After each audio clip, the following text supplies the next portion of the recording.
It's a slow time for anyone who wants to make videos about Mass Effect or BioWare.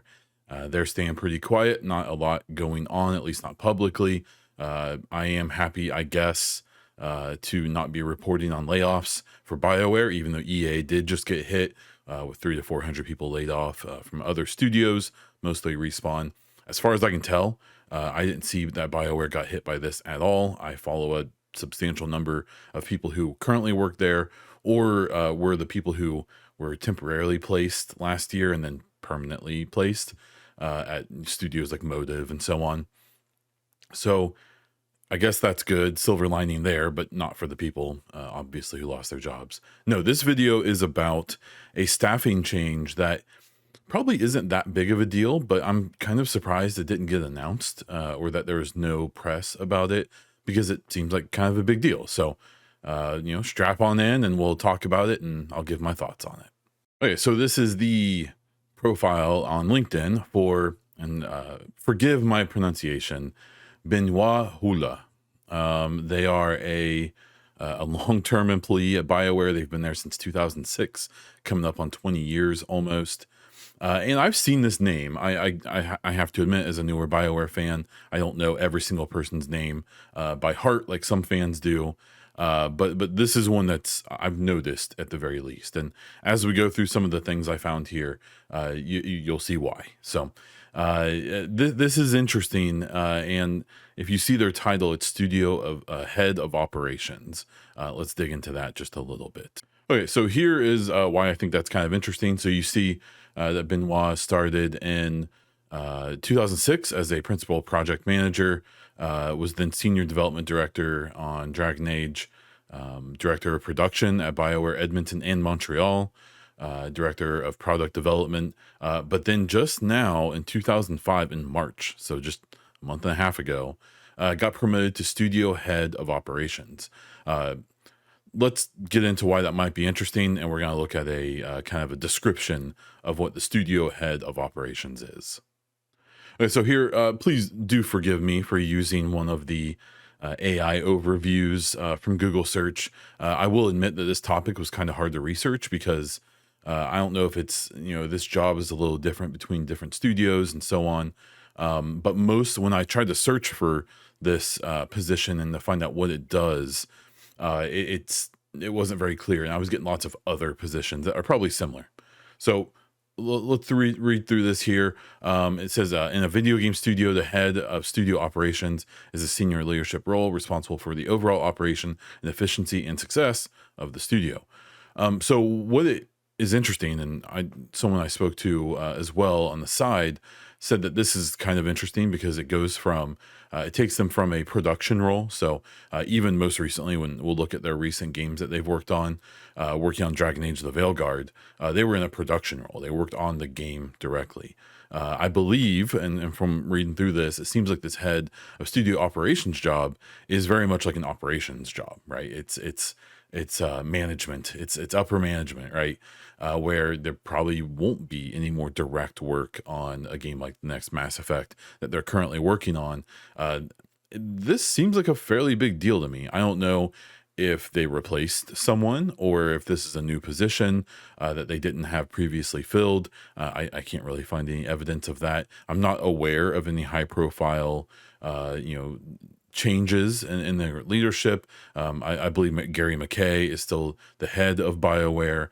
But this is interesting. So it talks about all of the key responsibilities and tasks here. So you have budget management, resource allocation, process improvement, risk management, capacity planning, reporting, collaboration, communication, strategic planning, all just like corpo, like, the words that you would always hear. But I think it does give actually a decent summary at the bottom.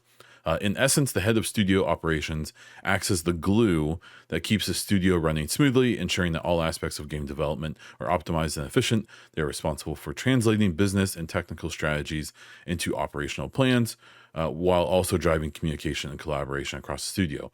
I suspect what is important about this position as well is this is probably a big connection position between the actual production side of what they're doing and Gary McKay, the head of the studio, as well as their EA overlords. And that is super important. I even know from my own job how important it is to have someone leading your operations that knows what you're doing and how you do it, to report to the people above you. In my current job, when I first started working there, I've been there almost 13 years now. My first 2 or 3 years, we had a supervisor on my team. She had never worked on the program I was on. She had never done the job that any of us do. She had done a completely different kind of job, and it showed. She wasn't a bad leader. She improved some things on our team.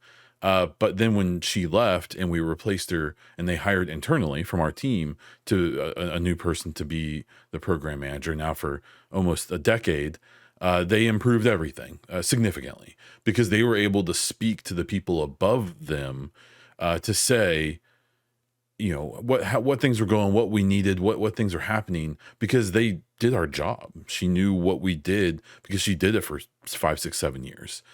And that's made a big difference. And that's where I kind of hope this is a good thing because Benoit has a lot of experience, and we'll take a peek at that. Okay, so you'll see here over on Moby Games, they are credited with working on 20 games. Most recently, Dragon Age the Veilguard as director of product development, and as far back as 2010 with Mass Effect 2. So they started in 2006, but the way game development goes, it takes time to get these games out. I also thought it was interesting to notice. I saw 2011 Mass Effect 2 again. I was like, what? And I forgot. It was probably for the port. They probably worked on the console port. So, going back to Dragon Age Origins DLC, it looks like to Dragon Age 2 and all of that DLC, Mass Effect 3, the collector's edition. I assume that's the one that came out later with the updates, as well as Dragon Age Inquisition, Andromeda, Anthem, and now Veilguard. And presumably now at least overseeing the next Mass Effect game. So, look, we've heard all this talk for years now of people saying that BioWare is a ship of Theseus, had all the leadership, all the old school people aren't there anymore. It's presumed they have around 100 to 150 people still working at the studio, at least for now. It's everything I've seen. If you ever go to LinkedIn and you look up the people who are currently working there, who have their profiles posted publicly, I'm sure there's a ton of new people there. I know for a fact there's a bunch of new people there, but it also seems like there's still a ton of people who have been there 10, 15, if not almost 20 years. And while, maybe that doesn't alleviate everyone's issues, or maybe it only makes things worse, I don't think that it's as bad as people have portrayed it. But, that kind of is what it is. Now, as for why this person seemed familiar to me, I assume it's because seeing these blogs going back to 2022, where this was the big BioWare community update. I remember from back then, this was only like a year into me covering BioWare and Mass Effect and so on. And this is where they kind of gave their big reveal about who was working on the next Dragon Age and stuff like that.